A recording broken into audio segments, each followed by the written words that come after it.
We are in a competition with our Saints channel here at Chat Sports to see who can get the most subscribers and the most likes before kickoff on Thursday night. So go ahead, hit that sub button if you are not subscribed. Hit that thumbs up button too if you want to take down Saints now this week.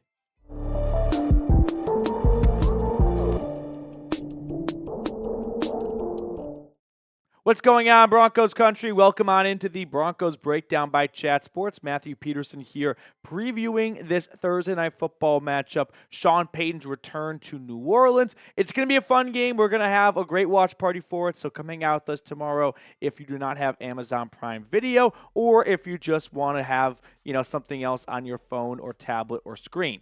But let's start our preview off by just looking at the two teams here, see what they've been up to through the first 6 weeks of the season. The Broncos offense still lagging behind, but we can chalk some of it up to having a rookie quarterback early on, then a monsoon and the Jets, and that's kind of half the season right there. So I don't make too big of a deal out of the Broncos numbers so far. Meanwhile, the Saints defense has been meh. And for your head coach being Dennis Allen, that's supposed to be his strength. That's a bit concerning, especially after the way they got torched by Baker and the Bucs last Sunday. Meanwhile, New Orleans' offense going up against Denver's defense. This will be fun to watch, although a lot of these Saints numbers come with Derek Carr at quarterback. It'll be rookie Spencer Rattler, who the Broncos did a ton of homework on going into the draft, something he was their number 2 choice behind Bo Nix. So ultimately, George and Sean Payton will get to see both of their top preferred rookie quarterbacks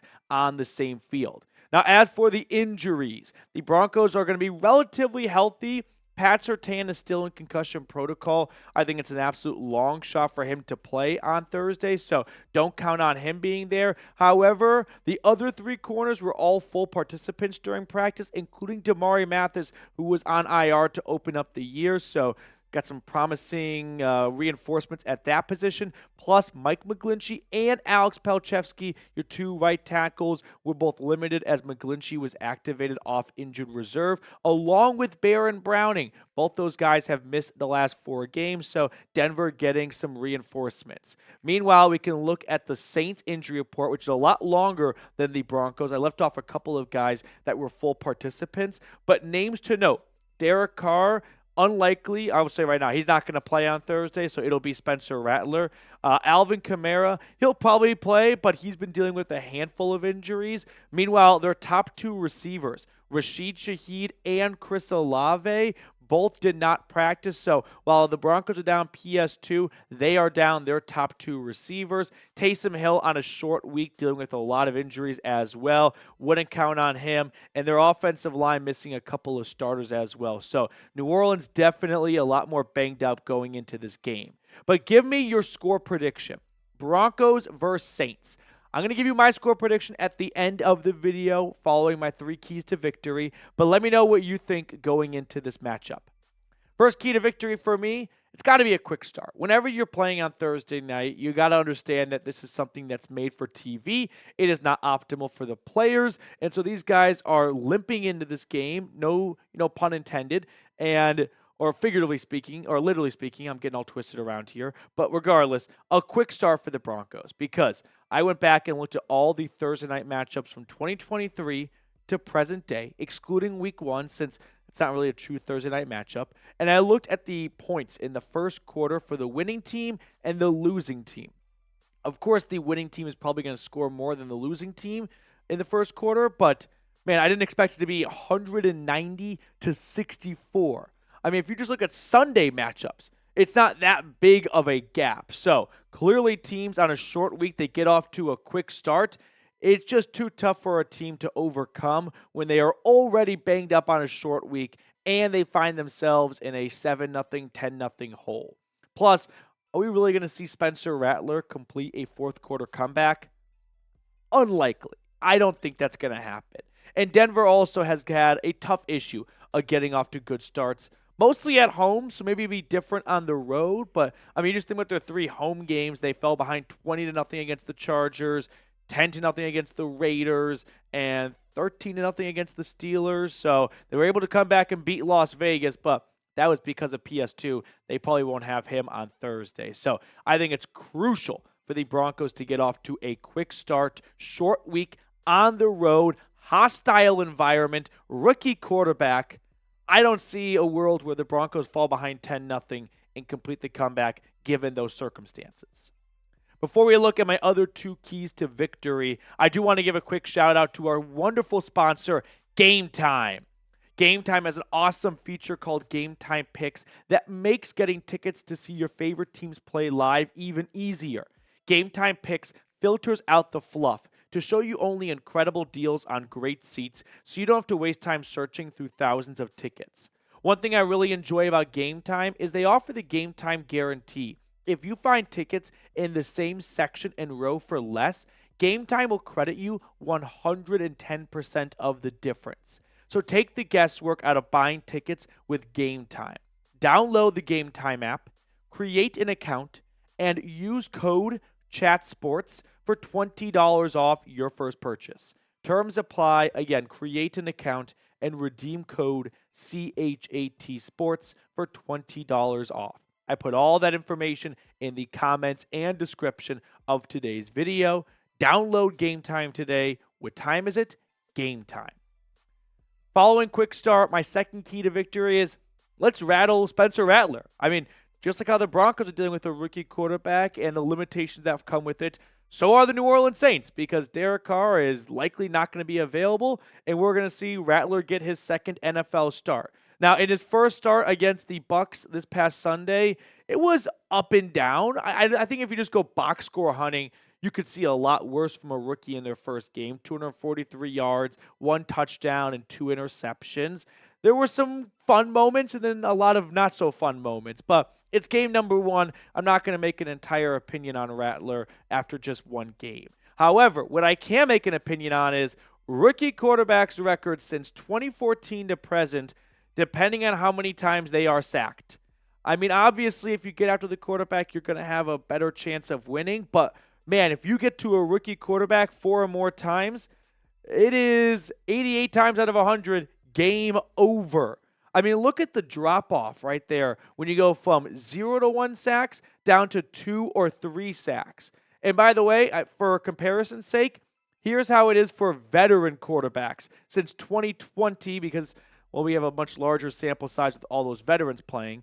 Look at the win percentage. Like, when they get sacked 4 or more times, it is 15 points higher. When they get sacked 3 times, it is 10 points higher. When they get sacked 2 times, it is 15 points higher. So it's not just about getting to the quarterback in general. Rookie quarterbacks, when they fall behind the sticks, it is just too much for them to overcome. So insert Jonathan Cooper and Nick Bonito and Zach Allen.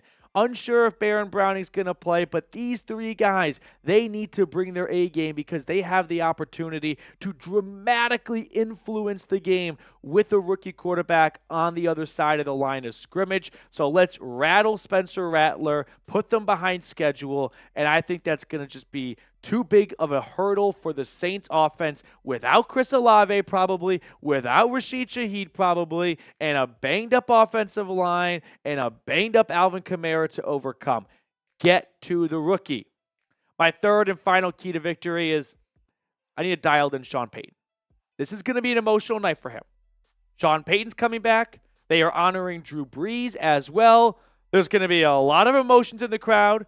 This crowd's going to be jam-packed. There's not going to be an empty seat in the Superdome. And I expect Sean Payton to keep his focus and composure and cool for the entire game. Sean Payton has acknowledged this, speaking to the media this week, saying, quote, "We're in the business of collecting wins, and this is the next one." Trying to downplay it a little bit, but also, understanding and acknowledging like this is going to be a night that he remembers for a very long time. I don't think he is expecting a warm welcome. I think the Saints fans are going to give him hell for the most part. There's some bitterness still remains inside the Saints headquarters over Sean Payton's abrupt departure in 2022. Fan base is somewhat split on it. On one hand, this was a fan base or a franchise that had one playoff win before Sean Payton got to New Orleans. And in his first season, he took him to the NFC Championship game. So the Saints franchise would not be what it is today without this man right here. So I can understand why Saints are not looking to boo this guy, but he decided to retire. to get away from a team because Drew Brees retired, and some people think he just wanted the easy way out. And then after a year of doing Fox analysis, he decided, I want to come back, but not to the Saints because Drew's not there. Trade me somewhere else, please. Oh, let's go to the Broncos. They have really rich ownership and can buy me whatever I want. So I get both sides, don't get me wrong. But this is going to be an emotional night, and I need Sean Payton to not let those emotions cloud his judgment or get the best of him, because there is a human nature to this element. This game is not played on a spreadsheet.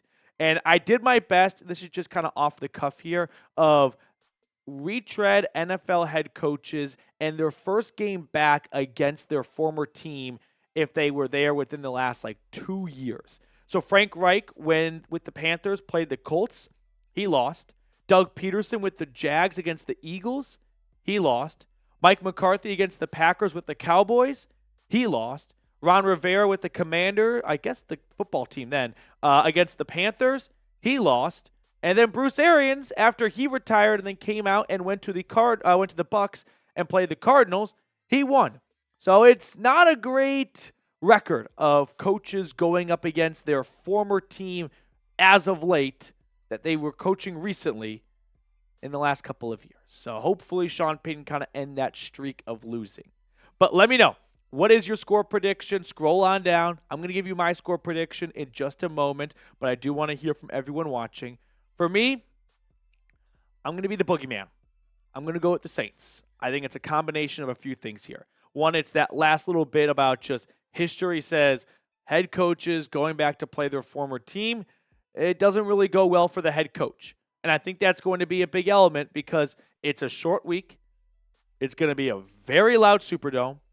Rookie quarterbacks for both sides, so that could very well balance things out. But for me, I think this might be a game where you can kind of just figure or close your eyes and picture this is a win that the home crowd needs. And somewhat like when Russell Wilson went back to Seattle, this game gives me similar vibes of that, where it's probably going to be ugly, it's probably going to be low scoring, and it might just come down to a really long field goal that's good or missed, and that's the game.